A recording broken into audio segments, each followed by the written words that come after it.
The president of Venezuela's National Assembly, Jorge Rodriguez, offered a press conference where he denounced the government of Colombia's financing to terrorist groups to destabilize the country. In Brazil, rescue workers continue digging through mud and in their effort to save lives. The death toll after the floods and mudslides in the city of Petrópolis rose to 104. Authorities report that dozens of people are still missing. In Russia, the government announced an increase in Ukrainian provocations near Donbass in the last 24 hours, while the UN Security Council and NATO nations meet simultaneously to discuss tensions in the region. Hi, this is from the South. I'm your news anchor, Dio Martin, from the teleSUR studios in Havana. We begin with the news. On Thursday, the president of Venezuela's National Assembly, Jorge Rodriguez, offered a press conference where he denounced the government of Colombia's financing to terrorist groups to destabilize the country. The head of parliament stressed he has denounced on more than 20 occasions attacks from Colombia against Venezuela. Rodriguez assured Colombian drug trafficking has infiltrated Venezuelan criminal gangs, supplying them with weapons and training these groups. He also denounced that the government of Iván Duque and Venezuelan ultra-right-wing use social networks to discredit the accusations made by the Venezuelan government concerning the links of these armed gangs with drug trafficking and paramilitarism.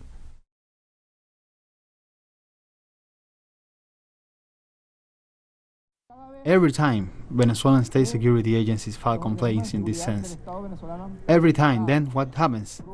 Other snipers they have, other criminals they have in front of a computer. They do receive, and we are going to show that very soon. What they receive, how much they receive, who receives it, how they received it, where those resources come from, which means hundreds and hundreds of thousands of dollars. Later, they turn on Twitter fans, Instagram fans, social networks, web pages, and they use the supposedly non-existent media to discredit these denunciations, which are very serious accusations. In Argentina, several sectors are demanding that General Juan Martín Paleo be removed from the post of Chief of Staff of the Armed Forces due to accusations of having carried out military exercises during the government of Mauricio Macri and thus collaborating in a possible invasion against the Bolivarian Republic of Venezuela. Our details in the following report. The rejection of the goals pursued by the so-called Puma exercises, which were carried out between April and July 2019, became evident right away.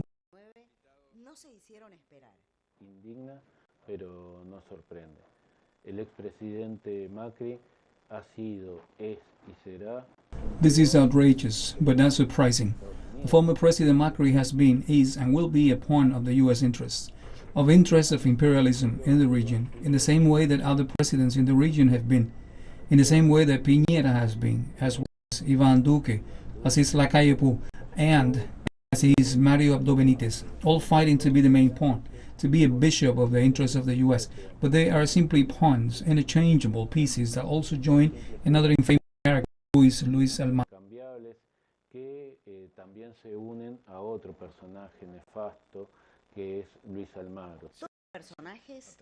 All are names that will remain in the black pages of Latin American history for their ferocious attacks against the Bolivarian Republic of Venezuela and all those countries that rebel against imperialism. Proof of the disgusting actions of the government of Mauricio Macri.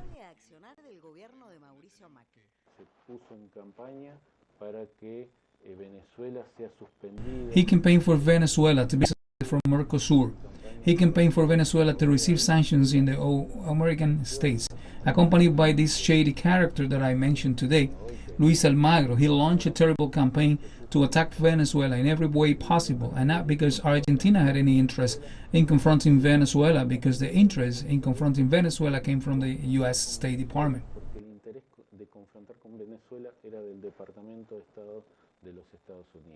To destabilize popular and independence processes such as that of Chavez and Bolivar was and is the central objective for domination. And in addition to that, Macri joined the Lima Group and other similar spaces to attack Venezuela. Now we find out and prove that what many researchers and many journalists had denounced was true. That is to say that Macri also wanted to collaborate with a military invasion. Here we have to cut the U.S. because it's wrong in the framework of that supposed humanitarian aid that the right-wing governments of the region, the Organization of American States, and the U.S. State Department said they were going to bring in February 2019. Let's remember that Macri also participated in the 2019 coup against Evo Morales. There is another key fact that marks the alignment with the U.S. interests.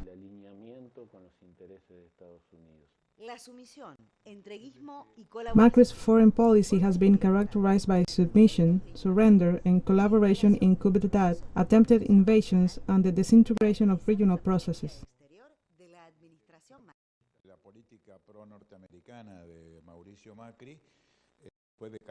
The American policy of Mauricio Macri was of an overall nature. It was diplomatic, political, economic, with the immense foreign debt that they left us and that now puts the country practically in ruins. Furthermore, the military aspect of these exercises directed by the U.S. Southern Command indicate the level of submission to policies of Washington.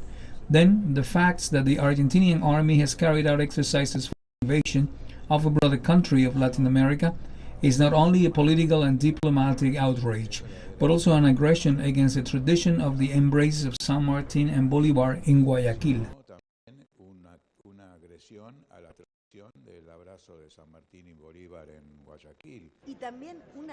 And also an offense to the brotherly relationship between the Venezuela and Argentina. That is why the Communist Party demands a thorough investigation.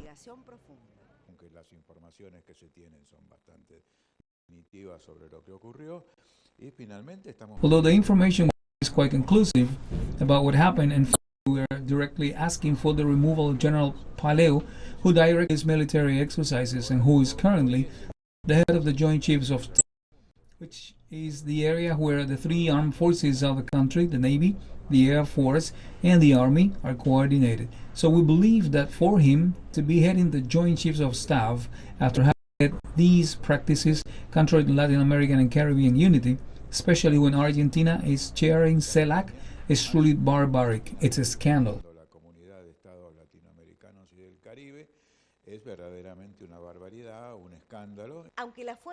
Although the Argentinian armed forces were not involved in the failed attempt to invade Venezuela, Jorge Craines explains why it's to the executive branch to take action.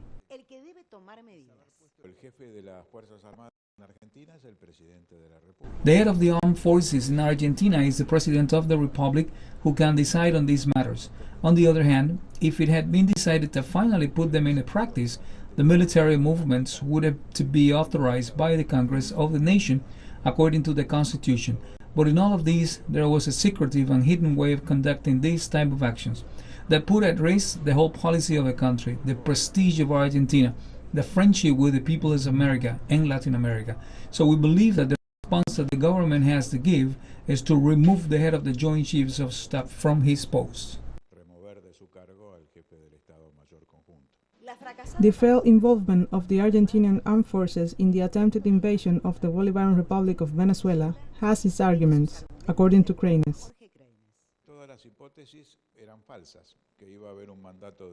All assumptions were false. That there was going to be a mandate from the United Nations turned out to be false. That there was no dialogue with the opposition in Venezuela turned out to be false. Because dialogue is taking place and the opposition took part in the recent elections, and because in Venezuela there is democracy that does not copy the U.S. model of democracy, but is a homegrown democracy which belongs to the Venezuelans, and that people are supporting the Bolivarian revolution. So all the hypotheses that justify these exercises are absolutely false and could not be put into practice.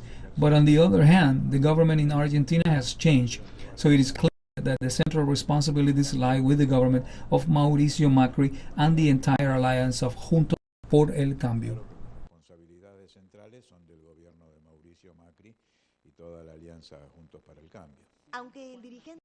However, the leader finally says that what has happened also provides an opportunity for Argentina to think about substantial change in its military doctrine, which continues to be Pentagonean. Carolina Silvestre, teleSUR, Buenos Aires. We're going to take a short break now. Please join us again after this.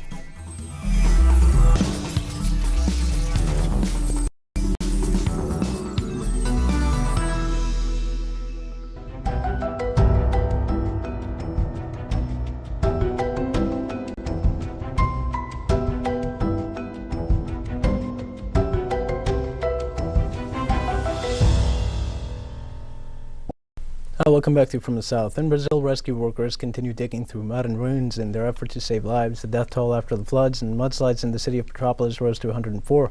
Authorities report that dozens of people are still missing. Rio State's firefighter department said the tally of deaths is expected to increase even further. People are calling this event the worst climate change-related disaster in Petrópolis City ever. 26 millimeters of rain in less than 24 hours is the highest level seen in nearly 100 years in that period of time. The amount of vehicles and rubble swept away by the water difficult the search and rescue operations. The civil defense informed almost 400 people have been evacuated to shelters. Meanwhile, search is still ongoing for survivors.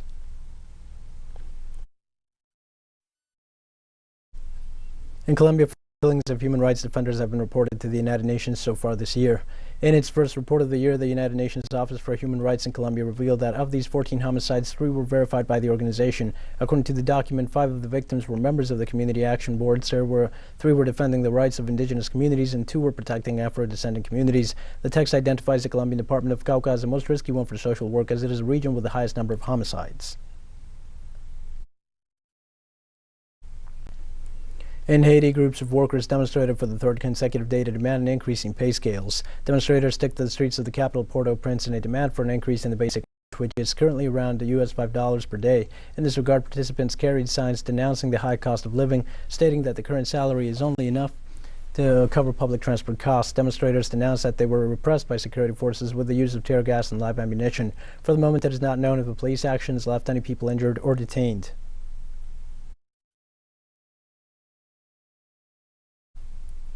Foreign ministers from the Association of Southeast Asian Nations met in Cambodia on Thursday for their annual gathering. Because of the COVID-19 pandemic, not all foreign ministers were present during the meeting. The foreign ministers from Thailand and Brunei attended online, while Vietnam's representative attended virtually from his hotel room after he tested positive for the coronavirus upon arrival in Cambodia. The Southeast Asian nation and current Asian chair said earlier this month that members of the regional group had failed to reach a consensus on inviting Myanmar foreign minister to its meetings. The decision to restrict Myanmar's participation reflected a disagreement over the country's lack of cooperation in implementing measures agreed upon by Asian last year to help ease that country's violent political crisis after the army's takeover. No doubt we might have different views occasionally on some issue, but what family doesn't have them? What I regret most is that the current circumstances did not allow all 10 ministers to be seated together, join hands in addressing all the challenges facing our community. But ASEAN is a strong family, and as such, we will always do our best to help those who are having difficult times. Hamas spokesman Hazem Kazem condemned Australia's decision to list Hamas movement as a terrorist organization and called on the Australian government to present an apology to the Palestinian people. We completely denounce and condemn Australia's decision to list Hamas movement as a terrorist organization. This biased decision towards the Zionist aggression and its narrative against our Palestinian people encourages it to escalate its aggression and to keep on denying the rights of our Palestinian people. Such a decision radically contradicts with international laws and resolutions which grant the Palestinian people the right to resist against the occupation. The occupation which deliberately killed civilians, including children and women, in the West Bank and Gaza, is the one that should be listed as a terrorist. We call on the Australian government to immediately retract this decision and to apologize to our Palestinian people, because the accusation of Hamas being a terror group is an accusation against the Palestinian people's struggle history. Finance ministers and governors of G20 nations began a 2-day meeting on Thursday with Indonesia's leader warning the Ukraine crisis was a threat to the post-pandemic recovery. The group of 20, which brings together the world's biggest economies, including the United States, China, and European nations, held the talks in the hybrid format in the capital, Jakarta. Opening the meeting, Indonesian President Joko Widodo warned of the risk to the global economy of the crisis in Ukraine, where fears are growing about an alleged invasion from Russia. Rocketing inflation was in focus at the meeting as central banks began tightening rates and withdrawing massive stimulus introduced during the pandemic. Other issues on the agenda were debt restructuring for poor countries and the reform of global health systems. Foreign Ministry spokesperson of China, Wang Wenbin, said on Thursday China has been honoring the G20 debt service suspension initiative for the poorest countries on a full scale. In accordance with the G20 consensus, China has been fully implementing the G20 debt service suspension initiative for the poorest countries and managed the highest deferral amount among G20 members. In addition, the relevant non-official financial institutions in China have also taken debt relief actions in a comparable manner with reference to the terms of the debt service suspension initiative. This is rare among the G20 countries. China has also worked with the relevant other members of the G20 to handle individual debt cases of some countries within the common framework. These measures taken by China have played a positive role in easing the debt burden on the relevant countries. We have more news coming up after a final short break. Please stay with us.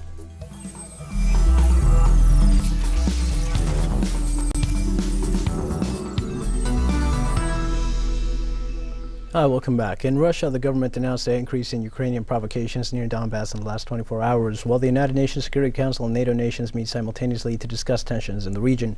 Russian Presidential Press Secretary Dmitry Peskov stated that Kyiv intensified in the past 24 hours its provocative actions near the self-proclaimed Donetsk People's Republic and the Luhansk People's Republic and described it as a very dangerous situation. Peskov pointed out the Russian government hears nothing like nobody, not a single Western representative, speak about the huge offensive capability of the Ukrainian armed forces near Donbass. A representation of the self-proclaimed Luhansk People's Republic denounced Ukrainian armed forces continued to commit serious violations and carried out 2 new bombings with heavy weaponry.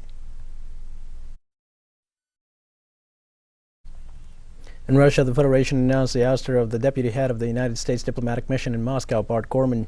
Bart Gorman was the second most important official at the United States Embassy in Moscow. The Russian Foreign Ministry indicated that the move comes in response to multiple hostile actions recently taken by the White House against this country. Washington stated that it will evaluate the response to this situation. The impasse comes amidst tensions between Washington and Moscow over Ukraine. As tension escalates in Donbass, at least 4 armed attacks were recorded in the region on Thursday as authorities of the self-proclaimed Republic of Lugansk claimed that their territory was shelled. In the midst of an escalation of media coverage of a possible invasion and in contrast to the declarations of the Russian government, armed attacks were reported on Thursday in the border region without their origin having been confirmed. The European representative Josep Borrell assured that there have been bombings in the east of Ukraine, for which he blamed Moscow, at the same time that he questioned the withdrawal of Russian troops from the so-called line of contact. Authorities in Moscow complained Western press reports on the concentration of Russian troops in the border area, but fails to mention the massive attack capacity of the Ukrainian armed forces on the demarcation line. The United Nations Security Council and NATO are assessing the conflict in the region on Thursday in parallel.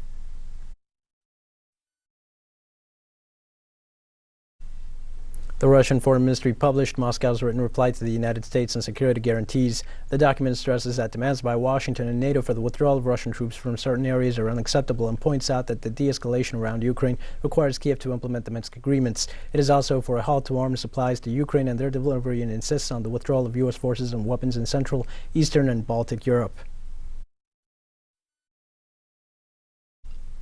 Italian Foreign Minister Luigi Di Maio said on Thursday that his Russian counterpart Sergei Lavrov had assured him Moscow wanted to find a diplomatic solution to the Ukrainian crisis. Speaking at a joint news conference following talks, Di Maio said he welcomed an announcement by Lavrov that Russia would send a reply to the United States later in the day to the issue of security guarantees. Moscow has demanded that Washington and the North Atlantic Treaty Organization guarantee Ukraine will never be permitted to join the ranks of a United States-led military alliance. It has also called for NATO to cease all military activities in Eastern Europe. Those demands have been flatly rejected, but the U.S. has sent counter-proposals to Moscow aimed at diffusing tensions by finding areas of agreement on other security issues. Iran's Supreme Leader Ayatollah Ali Khamenei said Tehran needs nuclear energy, not weapons, amid a sign of breakthroughs in long-running negotiations to revive the landmark atomic deal with world powers. Now, talks have been taking place in Vienna to revive the 2015 nuclear deal, which came about because countries were worried Tehran was not being truthful about the aims of its nuclear program. Direct talks with Iran involved negotiators from United Kingdom, China, France, Germany, and Russia. The United States is taking part indirectly since Iran has refused to meet face-to-face with the U.S. delegation. The Middle East nation was targeted by increasingly tough sanctions by the United Nations, as well as the United States and other countries, before the deal with major world powers to curb Tehran's nuclear activities in exchange for sanctions relief in 2015. Then President Donald Trump pulled the U.S. from that deal in 2018 and reimposed stringent sanctions.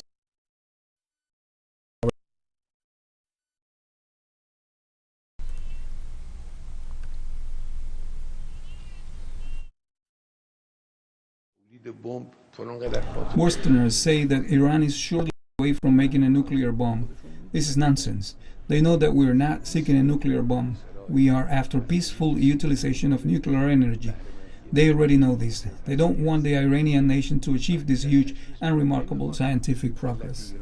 We've come to the end of this news brief, but remember you can find these and many other stories on our website at teleSUR English. You can also join us on social media for all the latest news. We're on Facebook, Twitter, and Instagram. For teleSUR English, I'm Dio Martin. Thanks for watching.